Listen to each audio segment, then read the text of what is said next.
En la última historia fueron testigos de los efectos que pueden tener en las personas los virus prehistóricos descongelados por el calentamiento global y cómo pueden transformar a la gente en monstruos.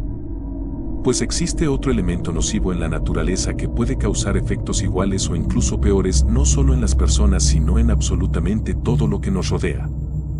Se trata de la radiación, sea proveniente del Sol, de una bomba atómica o de un reactor nuclear fallido. A pesar de ello no debes confundirte, la energía nuclear puede utilizarse para hacer el mal pero también el bien. Este tipo de energía es la más limpia y respetuosa con el medio ambiente y de las más eficaces que existen.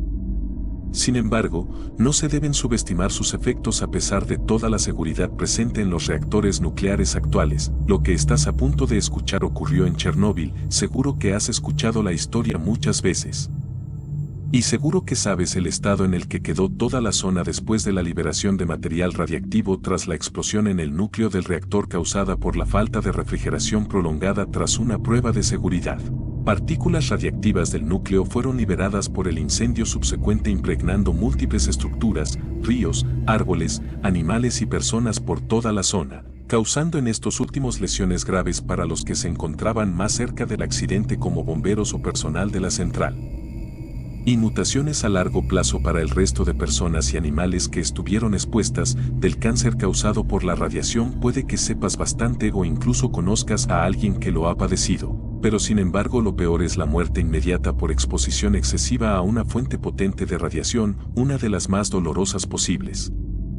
La persona experimenta un fallo multiorgánico y su cuerpo prácticamente se deshace debido a la destrucción de tejidos y de ADN por parte de partículas subatómicas.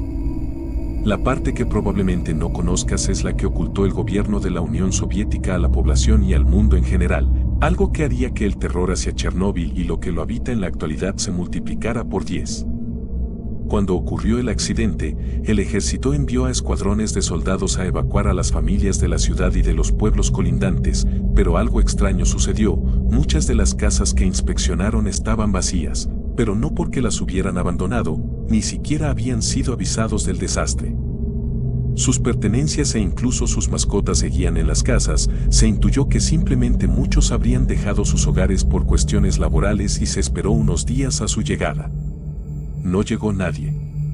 Con el tiempo se los dio por desaparecidos. La zona fue totalmente despoblada y los únicos humanos que permanecieron allí fueron el personal establecido para controlar los restos del accidente y evitar más daño medioambiental y algunas otras excepciones como ancianos, que decidieron quedarse en la zona lo que les quedaba de vida.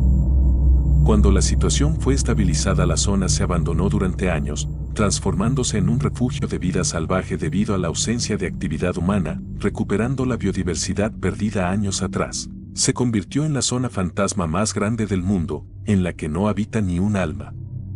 Las personas que permanecieron allí se las apañaron bastante bien al principio, pero la felicidad no dura para siempre. Empezaron a notar algo raro en el ambiente con los años. Encontraron animales despedazados y devorados con una violencia nunca antes vista, avistaban seres extraños en los bosques.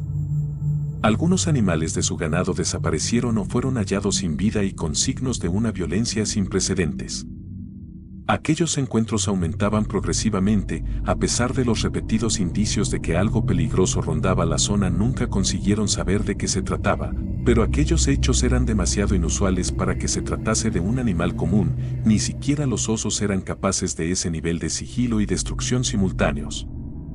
La situación llegó a un punto en el que parecía que se tratase de un caso paranormal.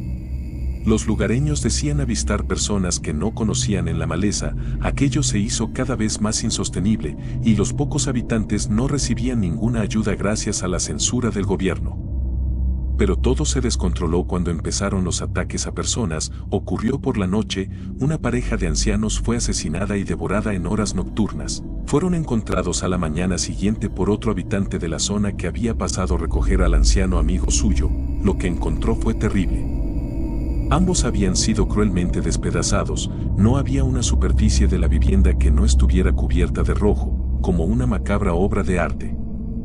Fuera un ser físico o algo sobrenatural, el hombre sabía que era más peligroso que cualquier otra cosa que hubiera visto y que podía seguir al acecho. Abandonó aterrado el lugar, pero lo que no sabía es que estaba a punto de averiguar qué era lo que le había hecho aquello a la pobre pareja. De camino a su camioneta fue emboscado por un grupo de personas asalvajadas que intentaron abalanzarse encima de él, pero no les resultó tan fácil como con la desprevenida pareja. Aquel lugareño era un experimentado cazador y tuvo la suerte de portar consigo un arma, por lo que no dudó en llenar de plomo a esas criaturas humanoides que alguna vez habían sido personas. La suerte estuvo de su lado, los atacantes no eran demasiados en número y el hombre tenía más cartuchos en su escopeta que criaturas persiguiéndole, por lo que su buena puntería y una buena distancia de seguridad le permitieron abatirlos a todos.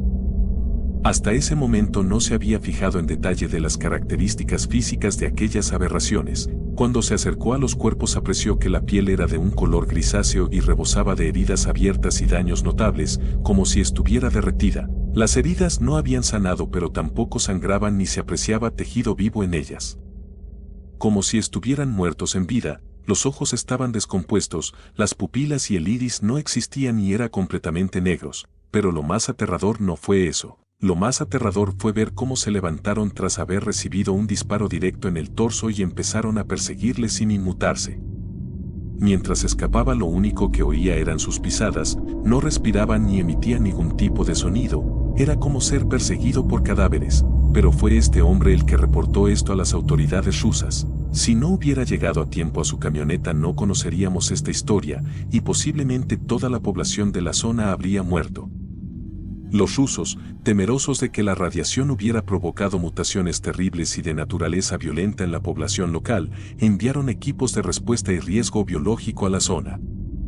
Pronto comprobaron que intentar dar caza a esos seres entre los árboles fue un infierno y una misión suicida, por lo que decidieron crear un perímetro y arrasar mediante bombardeos todo lo que había en su interior. Pero ciertos informes filtrados dicen que consiguieron atrapar algunos de esos seres y que actualmente experimentan con ellos.